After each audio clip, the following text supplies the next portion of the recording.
All right, good morning and welcome to our channel, Prince's Seat. We thank the Lord for bringing us to the dawn of another morning. Today being the 30th of September 2025, and today is the last day of the month of September. And knowing that we are in a season where conversations about grants, pioneer slots, and disbursement timelines are everywhere. Different voices and different opinions have also flooded platforms, and naturally, confusion has set in one way or the other. But I think clarity is power. Clarity is what restores confidence in people's minds. Now, just yesterday, there was a submission by Olivia that sparked both agreement and disagreement within the community. You know, his statements, though bold, require some deeper examination, and that is exactly what I want to do here, to try as much as possible to break everything down with evidence, with common sense, and also a holistic perspective. And that's why I actually brought it on this platform in the first place, so that we can do justice to it after you listen to it.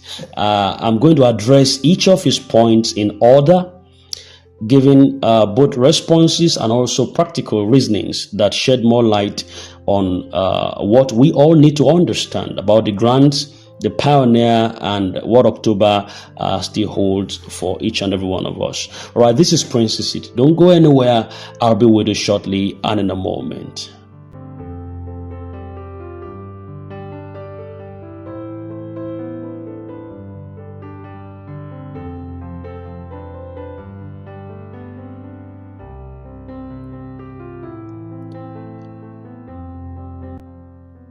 All right, thank you. You're welcome back again. Thank you for staying on course. We are back on course, and just to start off where we left off, this is Prince's Seat. Now, the first on the list is about the pioneer debate, grant or no grant. Olivia stated that pioneer is not a grant to be disbursed. That is a serious claim, and honestly, it's one that does not hold ground. To dismiss pioneer as not a factor is misleading. Pioneer has been part of this journey from the very beginning. The only challenge was in identifying credible personalities or bodies to register under. And since many unscrupulous individuals preyed on people's money in the name of pioneer, but the truth remains that pioneer exists and it has always existed. Now, if his argument had simply been that the subscription is a form of logistical involvement while the main donor funds stand separate, that would have been understandable. But to say that there is no pioneer at all without giving reasons is largely unacceptable. I have even made a comprehensive V-note in the past highlighting the donor funds, the divisions, and how Pioneer has been instrumental from day one. That video remains pinned. I'm going to pin it at the description section of this particular commentary now for those who want to listen for clarity's sake. Now, let's not be deceived. Pioneer is a key factor, and those who consistently say no pioneer, no payment, understand exactly what they mean. Now, secondly, the UAAG to kick off first, according to that statement. That was another statement made by him, was that UAAG would be the first to disburse, claiming that funds are already in stakeholders' account. Now, my question is, by whose authority and who confirmed this? You know, it's quite so important to note that the real contention has never been about which body disburses first. Rather, the bone of contention has always been whether the government will try to scrap or to sideline Pioneer, citing reasons like inflation and the economic impact of massive funds entering circulation just at once. Yes, we've heard many times that without Pioneer, there would be no payment. And if that stands, then UAAG or any other body cannot and would never bypass Pioneer as though it never existed. The truth is this: whether Pioneer comes first or last, its role can never be erased. It can never be erased. Now, thirdly, there was the rumor of increment in beneficiaries' amount. Yes, Olivia also addressed this popular rumor. It was a rumor that beneficiaries' payment might increase from 3.5 million to 3.8 million. On this, I fully agree with him. Now, it is very much unrealistic for individuals to decide such figures. The amount, for me, the amount to be given rests solely in the hands of the management and authorities that are overseeing the disbursement. The practical proofs, for instance, let's look at history. Every time rumors seems to circulate about increments or reductions, they never hold unless the management releases official communication to this effect. So beneficiaries' amount are tied to budgets. They are tied to donor agreements and also some macroeconomic considerations like inflation and currency stability. So it's not something that people in the community can simply speculate into reality. So let us avoid chasing figures in the air and wait for official statements on this matter. I think it's a pragmatic way forward to addressing the increment or reduction in the amounts to be received by expectant beneficiaries. All right, going forward, I think I also had to talk about the disbursement, which he said begins with our stakeholders. Yes, that was another point that he raised, that disbursement would begin with the stakeholders. Now, on this, there's nothing new. It has always been said, and it makes sense. Disbursement follows structure. There's a predefined structure it's going to trickle with. It normally would begin with stakeholders, then trickle down to the CEOs and NGOs, and then finally to the expectant beneficiaries. Now, that is the natural order of things. So complaining about this order is like expecting a river to flow backwards. It cannot happen like that. It doesn't. All right, I think that provides justice to that. Then on the NGOs and the beneficiaries meant to receive payment in early October, he predicted that NGOs and beneficiaries would receive their disbursement by the first or second week of October. For those of you who listen to that VN. Now, while this actually sounds while this sounds sweet to the ears, we must also remember one thing, that similar projections or predictions have been made in the past. Similar predictions have really been made in the past, and they never came to pass. Not because people were lying, but it's just simply because timelines in sensitive financial projects like this are rarely fixed in stone. Security reasons and administrative bottlenecks make it so impossible for exact dates to be announced in advance. And that's why the wisest approach to me is to be patient. Listen for verified updates and also understand that only the authorities can declare the exact timelines. So yes, October is promising, but let us not reduce our expectations to specific dates that may shift. You know, they might not even want to tell you. They might tell you just right about around the time, but they won't tell you the exact time, just for security and administrative considerations. So I think that settles that about that. Then sixthly, on Apostle Ken and his authority.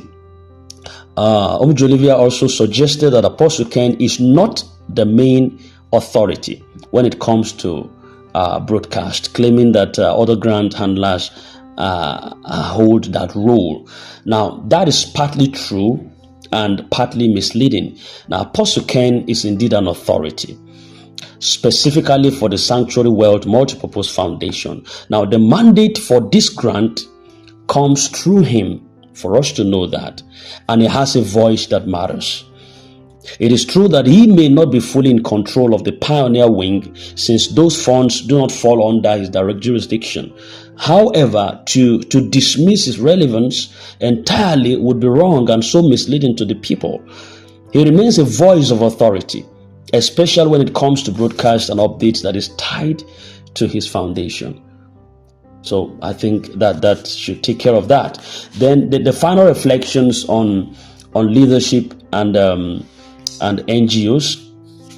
Before I possibly end this, I want to address the concern that was raised by one Mr. Kenneth Kudi, who expressed dissatisfaction that Princess Seeds did not create an NGO or WhatsApp group where beneficiaries could register.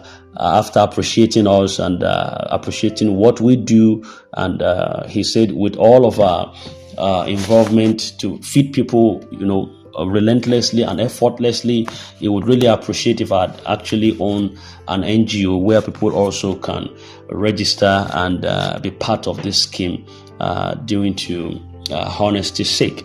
Now, I want to really appreciate you, Mr. Kenneth Kudi, and I want to state this very clearly, that leadership is not about copying others.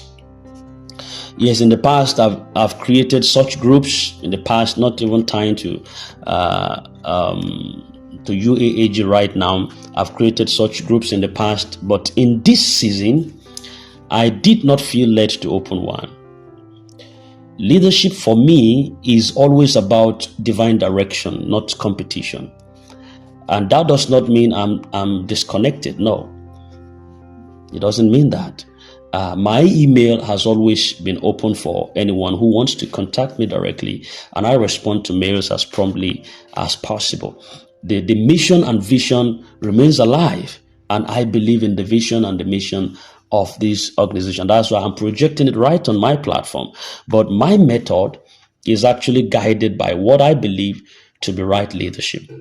So I want to appreciate you so much for trusting, for believing in us, and would have wanted to put us on that understanding and also put us on that responsibility. But maybe I have a lot of things now that I'm actually dancing to and might not want, but I'm not just led, that's all. I wasn't just led to own a group or have an NGO and all that. I'm led to give you what I'm giving you right now. And if I'm doing well in this, support us. Your encouragement makes us to really be there on the field to serve you as much as we promised to do. And that's exactly what I would have done if I am in that wing of actually having a WhatsApp group or owning an NGO and all that. My commitment to you right now is exactly what I would have been committed to in that other wing, but I'm not just led. And I think you should respect that. For I've said it countless times. The Lord bless you for that. Conclusively, on the imminency of disbursement, as we step into October, one truth cannot be denied: we are closer to disbursement than ever before. Yes, there are rumors, there are disagreements, and there are contrasting opinions, but beyond the noise, the facts are clear that Pioneer cannot be erased. Then stakeholders will receive first, followed by the CEOs, NGOs, and then finally trickles down to the beneficiaries. Yes, it's all right. That's exactly the order and the structure. Then the figures like 3.5 million or 3.8 million remain at the discretion of the management. It's not for one person to decide and carry the rumor that, okay, this is what beneficiaries. A lot of you have been asking that question in recent times, that how much is being earmarked for beneficiaries. Now, that is not my duty. That is not your business to actually say that this is how much you want to get. It's largely based on fiscal policies. It's based on the inflation and the what is tied to government understanding on how much they want to plunge into each beneficiaries who are in expectations hand. So then predictions of date should be taken with caution. I've said it time and time again. The predictions of date should be taken with errant caution, since security concerns prevent exact announcement. So we should also be careful in projecting dates or predicting it because of the masses condition. Please, you can't set somebody on the way and then expect him not to be in expectation. Then finally, Apostle Ken remains a relevant authority, especially within the Sanctuary Wealth Multipurpose Foundation, and you can't ignore that. And then to all beneficiaries who have been waiting patiently, let me say this, that disbursement is imminent. This is not a time to lose faith or be swayed by conflicting voices.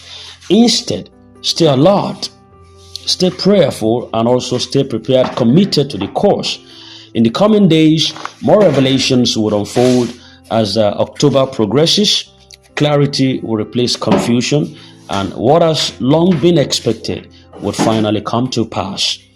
We are in the final lap of the journey. The waiting has been long, really, but the fulfillment also is near. Let us remain very hopeful. Let us remain united and ready to embrace the blessing when it comes to us. This is Prince Seed, and for you to know that we are always standing for the masses and would always do.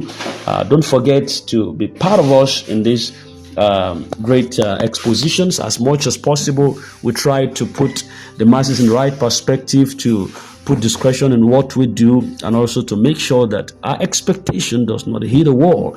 It's definitely going to come to pass. And at these trying times, let everyone maintain their calmness, because we're right about the door where the miracle shakes. Don't forget, in case this resonates deeply with you, share this for there to be a balance in all our submissions, in our V-notes, and also in the expectation that is right before us concerning the grant disbursement. We love you and would always do. Thank you very much, and do have a wonderful Tuesday morning. God bless you.